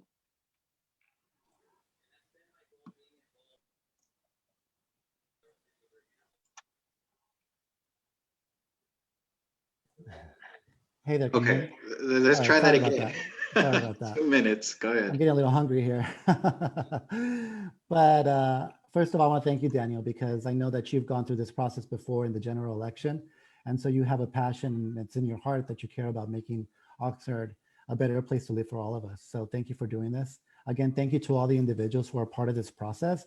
We need more people to be involved. And I think it's going to take people that have experience and track records in order to show that we have the capacity to lead, right? And also capacity to inspire the next generation of young people to take the next step in the leadership process. This is not about politics for me. This is about public service, plain and simple. And so we have a lot of work to do. We're in a really challenging times, but I see a future after COVID where our small businesses are growing, where our families are being more connected, where we have a more and deeper appreciation for our city. And I want to be able to grow with you. And so I'm asking for your support. I invite you to see my track record, visit me on social media, on Facebook or LinkedIn.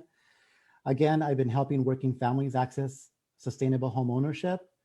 I've helped working families make the toughest decision of the largest financial decision of their lifetime. And I've seen what homeownership does in terms of creating financial stability and ending poverty. And so I want to be able to work with all these issues that we have because they're very complicated issues and bring and inspire others to be part of the solution by being involved and getting their hands in la masa. Thank you. Our next speaker is Ricardo. You have 2 minutes, sir. Now, I just thank you, Daniel, I know, Danny, you've done this before, and it makes me really proud because I know you're a fellow Viking yourself. So it's really nice to see people like you, people like Bobby, Johnny, and hopefully myself now represent Winnie High School to the fullest, the red and white. So for me, again, one of the neat things about me and one of my skill sets is that not only have I preached it, but I lived it, right? So I can connect my personal and professional experiences and be an asset to the council. A lot of times there's always that disconnect with our council where a lot of people want to do the right thing, but they've never been the at-risk youth, they've never been the less fortunate family. And that's really what made me, that's the foundation of who I am. Growing up in public housing, it wasn't easy, right? You see the good and you see the bad. And to me, I want my children to see more of the good and less of the bad. And that's something that I can share firsthand with the council and be a real advocate for our community. The city is going to face some big decisions in the near future. And these decisions are not only going to impact me, they're going to impact my kids. I have 2 kids, they're going to impact their kids. And to me, it's important that we understand whatever decisions we make and the consequences of those decisions. A lot of times, city officials, they come, they make decisions, they leave, and then we get a new round, and then we play this cycle of, oh, well, let's correct the mess that the other regimen did. And it's about reinvesting in our community because Oxnard is the best city in the world, and we need to earn that trust and respect back.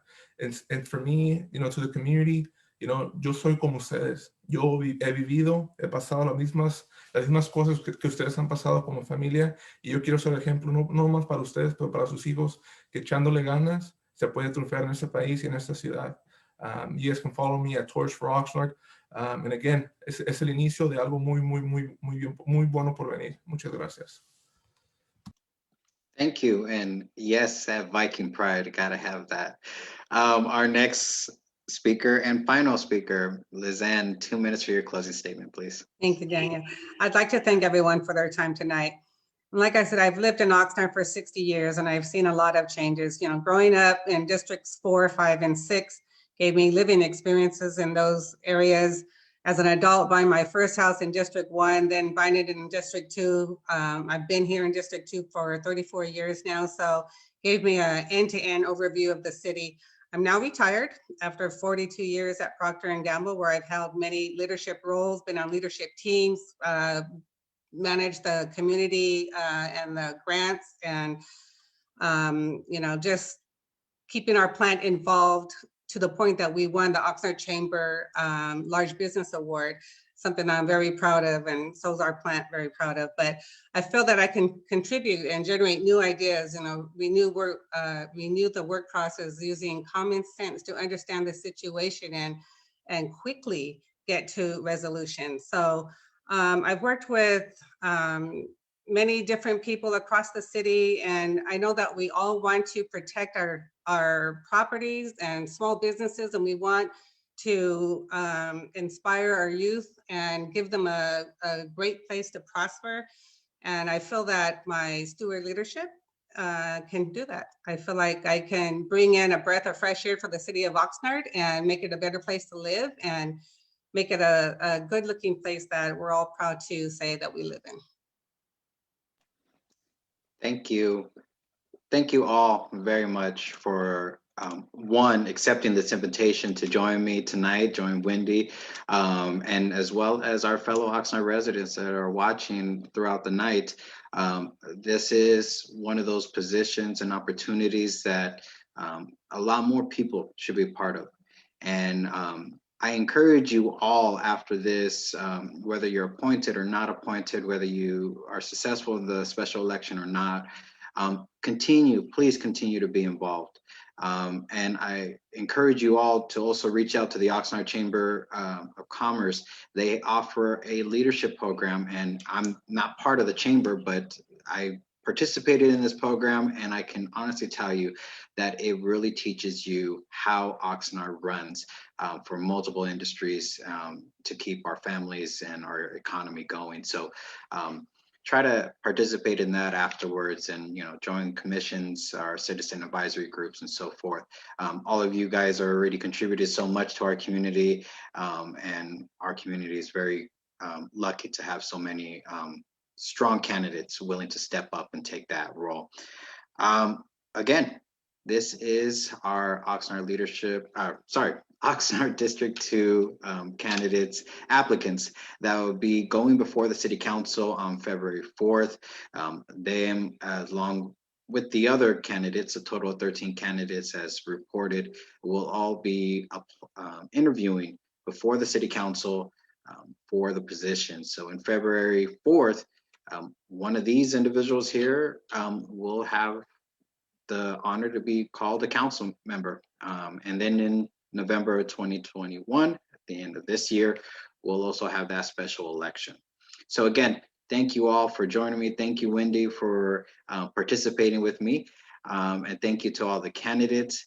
And please visit their social media pages and reach out to them, learn more about them, because these are all very strong leaders in our community, and we need to support them as well. This is Oxnard Live. Be sure to always join our Facebook page, our other social media pages. Every Thursday at 4 p.m.